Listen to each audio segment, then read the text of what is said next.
সুপ্রিয় দর্শক, স্বাগত সবাইকে আমাদের প্রতি রাতের নিয়মিত টক শো। এই সময় আমি জহিরুল আলম আপনাদের সঙ্গে আছি। প্রিয় দর্শক, দুটো বিষয় আজ কথা বলবো। আজ বাজেট পেশ করতে যাচ্ছেন অর্থমন্ত্রী আবুল মাল আব্দুল মুহিত।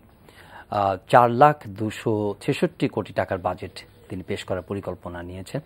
এর মধ্যে রাজস্ব লক্ষ্যমাত্রা ঠিক করেছেন 2,48,000 কোটি টাকা। বড় অঙ্কের ভ্যাট আনার পরিকল্পনা, তার রাজস্ব আয়ের বড় অংশ আসবে ভ্যাট থেকে। সেটি লক্ষ্যমাত্রা ঠিক হয়েছে 87,887 কোটি টাকা। প্রবৃদ্ধির লক্ষ্যমাত্রা তিনি ঠিক করছেন 7.4%। বিস্তারিত তিনি বাজেটে বলবেন। কেমন হবে এই বাজেট, সে নিয়ে এই মাস ভরেই আলোচনা হয়েছে। কি ভাবনা অর্থমন্ত্রীর এবং সেটি জনজীবনে কি প্রভাব আনবে, অর্থনীতির ক্ষেত্রে কি প্রভাব ফেলবে, সে বিষয়টি নিয়ে আজ আলাপ করব খানিকটা। আর বুধবার 31শে মে পালিত হয়েছে ওয়ার্ল্ড নো টোব্যাকো ডে, যেটি বিশ্ব তামাক মুক্ত দিবস। 2040 সালে 40 সালের মধ্যে দেশ থেকে তামাক নির্মূলের ঘোষণা দিয়েছিলেন মাননীয় প্রধানমন্ত্রী। সেই লক্ষ্যে কি পরিকল্পনা বাংলাদেশের, কিভাবে তামাকের ব্যবহার কমানো যায়, সে লক্ষ্যে কার্যকর কোনো পরিকল্পনা আদৌ আছে কিনা।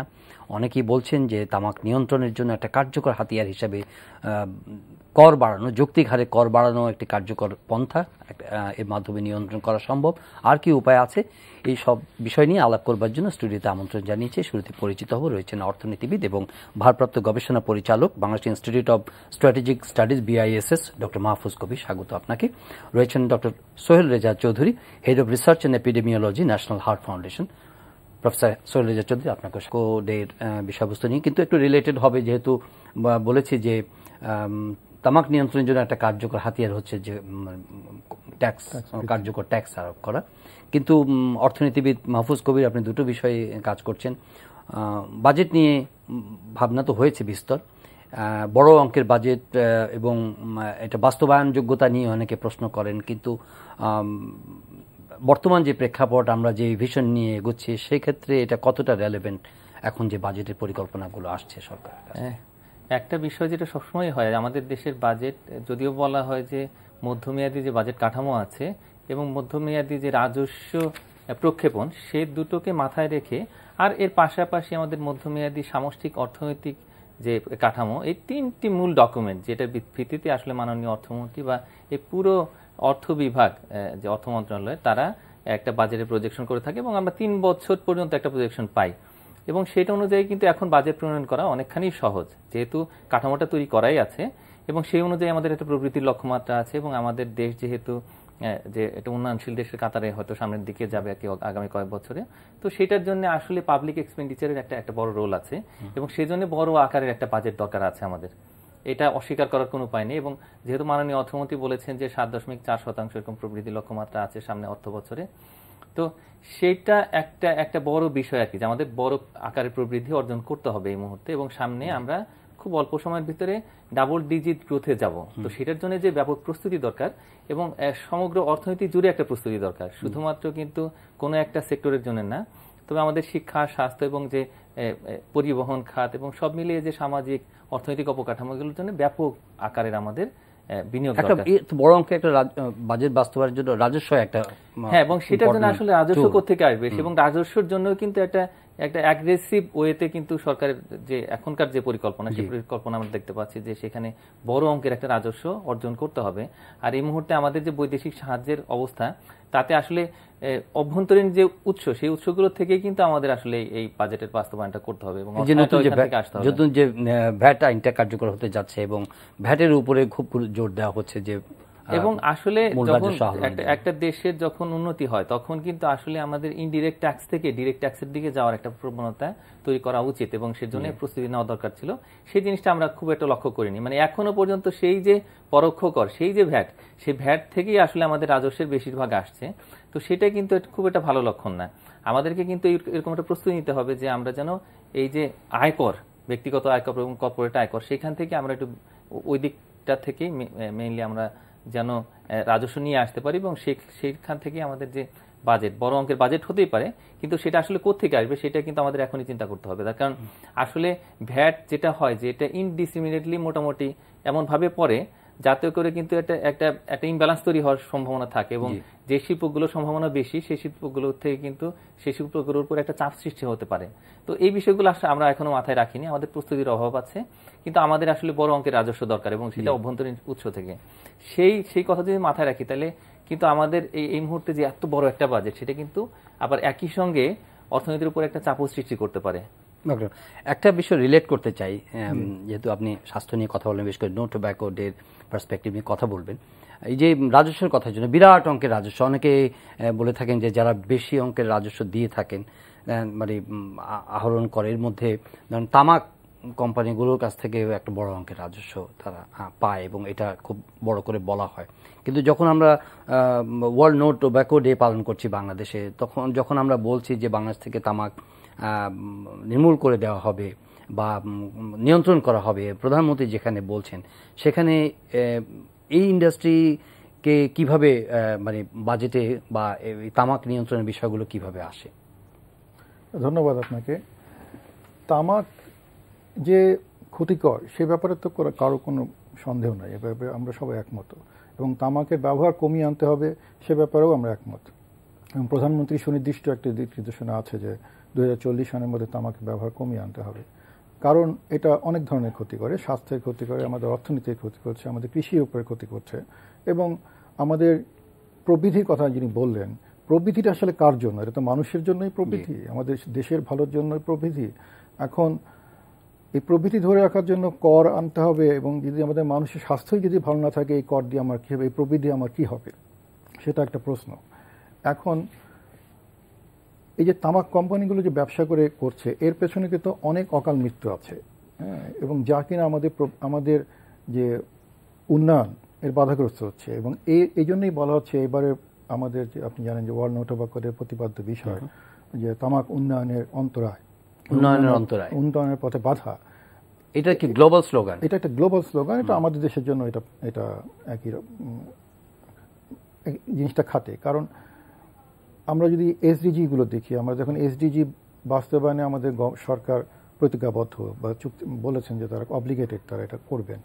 এসডিজি প্রায় অনেকগুলো লক্ষ্যমাত্রার মধ্যে এই তামাকের ব্যবহার কিন্তু এফেক্ট ফেলছে বা এটার ইম্প্যাক্ট আছে। যেমন প্রথম যেটা বলি যে 3 নম্বর যে এইচডিবি, যেটা স্বাস্থ্যের ব্যাপারটা, সেটাতে সরাসরি তামাক জড়িত। ওখানে পরিষ্কারভাবে বলা হয়েছে যে এফসিটিসি বাস্তবায়ন করতে হবে। এফসিটিসি মানে ফ্রেমওয়ার্ক কনভেনশন টোব্যাকো কন্ট্রোল, যেটার মাধ্যমে তামাকের ব্যবহার কমিয়ে আনলে দেশে অকাল মৃত্যুর হার কমে যাবে। অকাল মৃত্যু কোত্থেকে হবে? অসংক্রামক রোগ, যেখানে বাংলাদেশে বেশিরভাগ লোক অসংক্রামক রোগে মারা যাচ্ছে, যেমন হৃদরোগ, ক্যান্সার এবং রেসপিরেটরি ডিজিজ, এই ধরনের রোগে মানুষ এখন বেশি মারা যাচ্ছে, এবং এটা রোধ করতে হবে। এবং এই মৃত্যুগুলো হয় মাঝ বয়সে গিয়ে তামাকজনিত কারণে। সেজন্য ফ্যামিলির উপরে একটা ক্ষতি হয়, সোসাইটিতে ক্ষতি হচ্ছে, এবং সামগ্রিকভাবে আমাদের সরকারের উপরে ক্ষতি হচ্ছে, কারণ কন্ট্রিবিউট করতে পারছে না, এই পোটেনশিয়াল লাইফ লস্ট হচ্ছে আমাদের। এটা একটা অন্তরায়। এছাড়া তামাক অন্য অন্য এসডিজির লক্ষ্যমাত্রাকেও ইম্প্যাক্ট করে। যেমন 1 নম্বর যেটা দারিদ্র্য দূরীকরণ। দারিদ্র্য দূরীকরণ কীভাবে করে? আমরা দেখছি যে তামাক ব্যবহারের ফলে একটা পরিবারের মধ্যে, পরিবারের প্রধানেই হোক বা যে তামাক ব্যবহার করে, আর বেশ কিছু টাকা খরচ হয়। সেই টাকাগুলো আসলে উনি ওনার নিউট্রিশন বা পারিবারিক অন্য কাজে ব্যবহার করতে পারতেন, সেটা একটা। আরেকটা হচ্ছে এর ফলে যে অসুস্থতা হয়, এই অসুস্থতা বিশেষ করে এই ধরনের বড় বড় অসুখ হলে, ক্যান্সার বা হৃদরোগ হলে, ওনার অর্থনৈতিক অবস্থান যে অবস্থানে ছিলেন এইটার পেছনে ব্যয় করতে গিয়ে উনি অনেক নিচে চলে আসেন অর্থনৈতিক অবস্থানে। দারিদ্র্য দূরীকরণেও এটা একটা সমস্যা সৃষ্টি করছে। কৃষির উপরে, কৃষির আমাদের যে এফেক্ট যেটা করছে, সেটা আমাদের মাটির উর্বরতা কমে যাচ্ছে। এবং আপনি জানেন যে তামাক ব্যবহার এসে প্রসারতা অনেক বেশি হচ্ছে। এটা আগে উত্তরবঙ্গে ছিল, এখন চলে আসছে বান্দরবনে। এবং যেটা হয়েছে কি, বান্দরবন বা পার্বত্য জেলাগুলো আগে খাদ্যে উদ্বৃত্ত ছিল, এটা এখন ওদের খাদ্যে আমদানি করতে হয়। কদিন আগে ওখানে চালের একটা সংকট সৃষ্টি হয়েছে, আপনারা পেপারে দেখেছেন। কিন্তু তামাক ব্যবহার চলছে, এবং আমরা জানি যে 5 বছরের পর এখানে তামাক ব্যবহার করা যাবে না, কারণ মাটির স্বাস্থ্য নষ্ট হয়ে যাবে। হ্যাঁ, এরকম প্রায় প্রতিটি এসডিজির লক্ষ্যমাত্রা। এটা তো মানে মাল্টিফেরিয়াস, এই যে ক্ষয়ক্ষতির বিবরণগুলো বলে শেষ করা যাবে না অল্প সময়ের মধ্যে। কিন্তু যখন একটা কমিটমেন্ট আছে, যখন একটা গ্লোবালি স্লোগান আছে, যখন আপনি ইন্টারন্যাশনাল ফ্রেমওয়ার্ক কনভেনশনে পার্টি, যখন আপনি এটা রেটিফাই করেন, তখন সেরকম অবস্থা, দেশে একটা কার্যকর আইনও আছে, সেখানে আবার এরকম তামাক প্রমোশনাল যে ইয়েটা আর কি অ্যাটিটিউড বা স্ট্যান্ডার্ড সরকারের, সেই জায়গার মধ্যে আপনি মানে কেমন দেখতে পান যে সরকারের কমিটমেন্ট আসলে এই ডাবল স্ট্যান্ডার্ডটা কেন? না, আমার মনে হয় সরকারের যথেষ্ট কমিটমেন্ট আছে, কারণ এখানে প্রধানমন্ত্রী সরাসরি নির্দেশনা আছে, স্বাস্থ্য মন্ত্রণালয়ের যথেষ্ট কাজ, আইন এফসিসি স্বাক্ষর করা হয়েছে, আইনগুলো করা হয়েছে, আইনগুলো সংশোধন করা হয়েছে। হ্যাঁ, এখন বলতে পারেন যে তামাক কোম্পানি তো খুব শক্তিধর কোম্পানিগুলো, বেশ তারা না, আমি হচ্ছে উন্নয়নের যদি অন্তরায় হয় তো সরকার কি উন্নয়নের অন্তরায় এই বাধাটা কি তারা বুঝতে পারছে না, যখন মানে তামাকের কাছ থেকে তারা প্রচুর রেভিনিউ বা ট্যাক্স আদায় করছে? আমার মনে হয় কি যে এই জায়গাটাই আসলে একটা দুর্বলতা, মানে তামাক কোম্পানিগুলো যেহেতু একটা বড় অঙ্কের কর দিচ্ছে, প্রায় 17,000 কোটি টাকা, মানে আমরা যদি বিড়ি সিগারেট সব মিলিয়ে দেখি, এবং এবার যে হারে টোবাকো ট্যাক্সের প্রপোজাল আছে বলে আমরা শুনতে পেয়েছি, তাতে কিন্তু আরো ছাড়িয়ে যাবে মানে এই অঙ্কটা।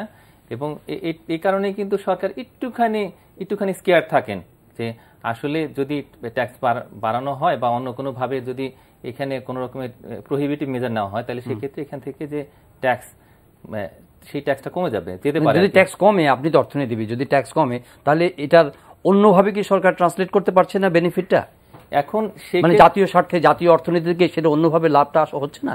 আসলে সরকার সবসময় এই রেভিনিউ নিয়ে একটু চাপের মধ্যে থাকেন, এবং যে সেক্টরগুলো থেকে রেভিনিউ বেশি আসে তো সেই সেক্টরে যাতে ক্ষতি না হয় এইটা এমনিতে মাথায় থাকে। কিন্তু একটা জিনিস মনে রাখতে হবে যে টোবাকোটা হচ্ছে ডিমেরিট গুড, এবং ডিমেরিট গুডটাকে এটাকে প্রহিবিট করতেই হবে, সেটা যাতে ব্যবহার কমে, সেটা যে কোনো ভাবে হোক, এটা ট্যাক্স বাড়ানোর মাধ্যমে যদি হয়, যেমন ট্যাক্স যদি বাড়ানো হয় তাহলে সেক্ষেত্রে কনজামশনও কমবে, আবার একই সঙ্গে রেভিনিউ বাড়বে। মানে আমাদের যে টোবাকো প্রোডাক্টের যে নেচার, যেটা ডিমান্ড অত তাড়াতাড়ি কমে না যে হারে ট্যাক্স বাড়ানো হয়, এবং সেই ক্ষেত্রে যদি আপনার ব্যবহারটা কমে যায় সরকারের খুব একটা ক্ষতি হবে না। তারপরে একটু সেনসিটিভিটি থাকে যে যদি কমে যায়, হ্যাঁ, বিশেষ করে আমাদের যে একটু হায়ার এন্ডের যে সিগারেট গুলো আছে বা ওই ধরনের যে টোবাকো প্রোডাক্ট, সেই টোবাকো প্রোডাক্টের কিন্তু ইলাস্ট্রিসিটি অফ ডিমান্ড যেটাকে বলে, সেটা কিন্তু একটু বেশি হাই, যার ফলে এই ক্যালকুলেশন গুলো করাটা কিন্তু খুব জটিল করে এই কাঠামোটা জটিল করে রাখা হয়েছে। মানে কি কারণে কি?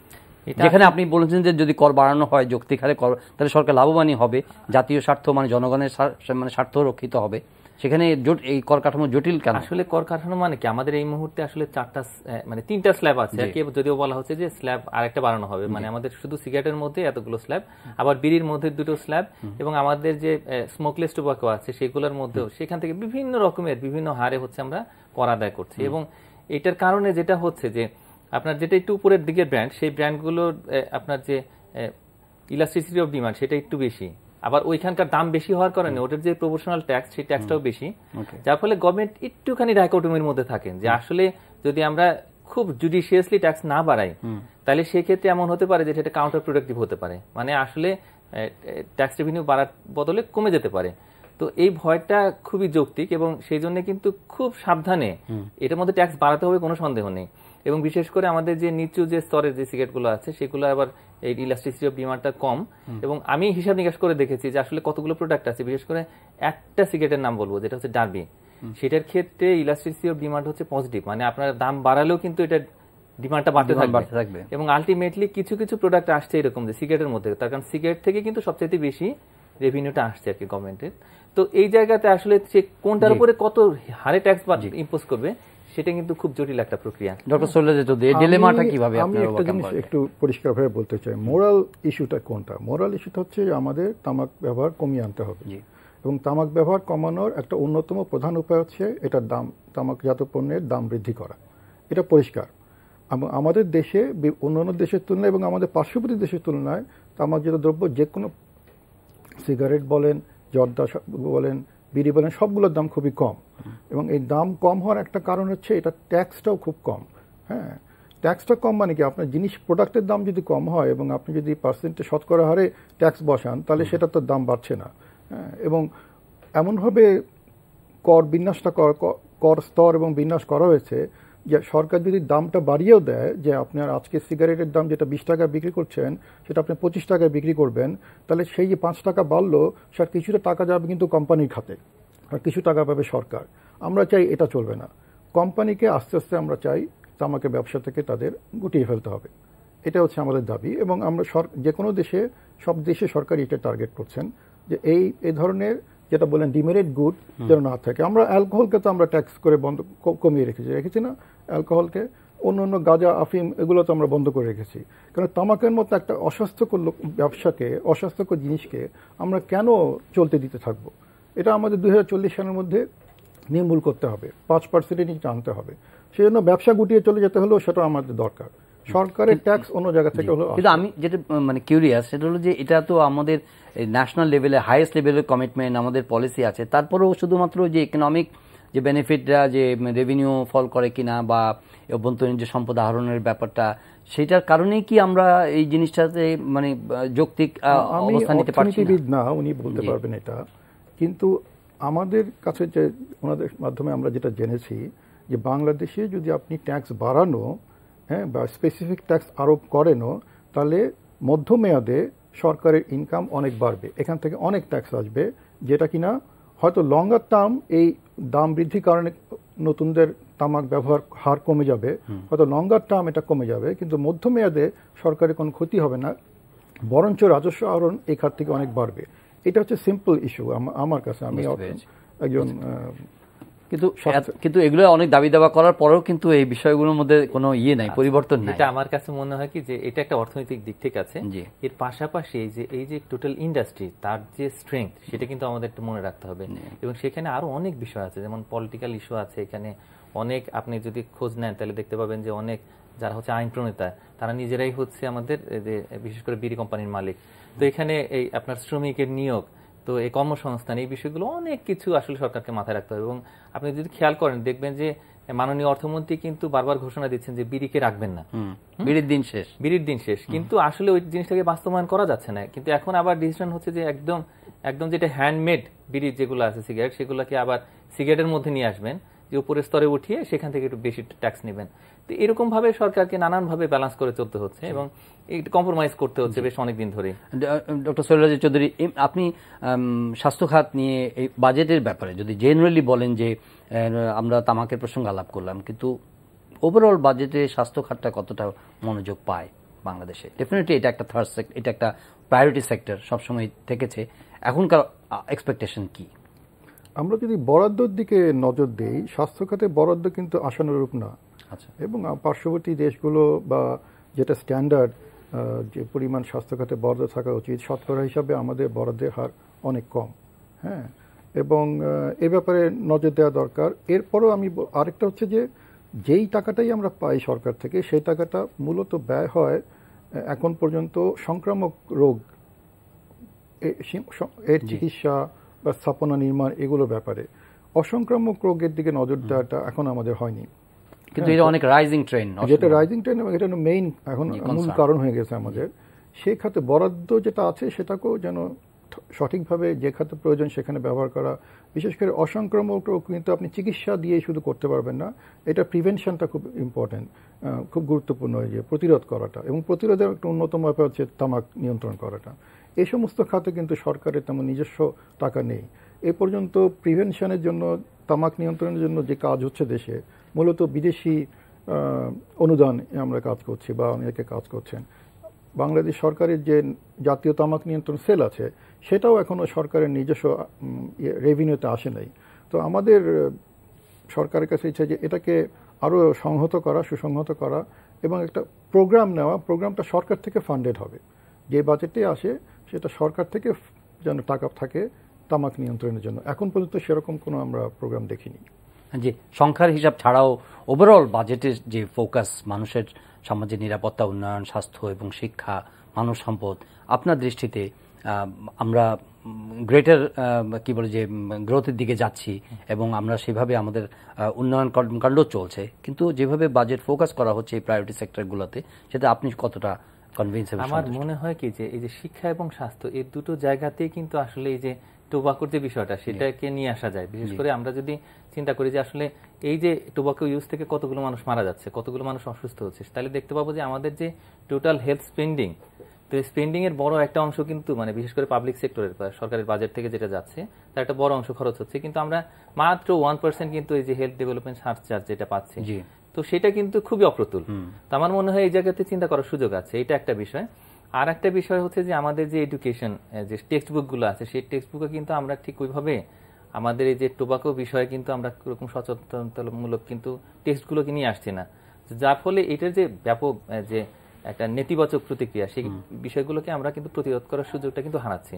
তো আমার মনে হয় কি যে এই জায়গাগুলোতে কিন্তু আমাদের কাজের সুযোগ আছে। আর বিশেষ করে আপনি যেটা বললেন যে সামাজিক নিরাপত্তা বা এই যে সোশ্যাল প্রোটেকশন সিস্টেম, তো সেই জায়গাতে কিন্তু অনেক কিছু আমরা নিয়ে আসতে পারি যে আসলে গরিব মানুষ যাতে এই জিনিসটা তামাক যাতে ভোগ না করেন।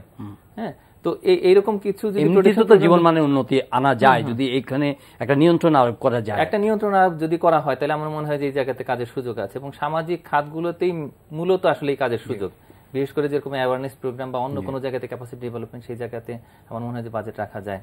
কিন্তু ওভারঅল আমার মনে হয় পরিস্থিতি উন্নতি ঘটছে বাংলাদেশে, মানে টোবাকো ইউজের ক্ষেত্রে কি মনে হয়? যদিও কোনো মানে কনভিন্সিং কোনো জরিপ এখনো নাই না, আমরা কনভিন্সিং কোনো জরিপ নাই, তবে এই আগামী এই বছরের মধ্যেই গত 2009 যে গ্লোবাল অ্যাডাল্ট টোবাকো সার্ভে হচ্ছিল সেই সার্ভেটা আবার হচ্ছে, সেখান থেকে আমরা একটা পরিপূর্ণ চিত্র পাবো যে আমাদের হারটা কিরকম চেঞ্জ হয়েছে। তবে খন্ড খন্ড যে ধরনের আমরা ইন্ডিকেশন পাচ্ছি মনে হচ্ছে আমাদের ব্যবহার হারটা বৃদ্ধি পাচ্ছে না, অন্তত বৃদ্ধি পাচ্ছে না, কমছে কিনা সেটা পরবর্তী দেখা যাবে। আসলে স্টেবল আছে আর কি, যেটা আছে সেটা মোটামুটি একই রকম আছে গত কয়েক বছর ধরে, যদিও আমাদের ট্যাক্স বাড়ার কারণে কিন্তু আসলে এই হারটা কমে যাওয়ার কথা ছিল, কিন্তু এটা হচ্ছে না।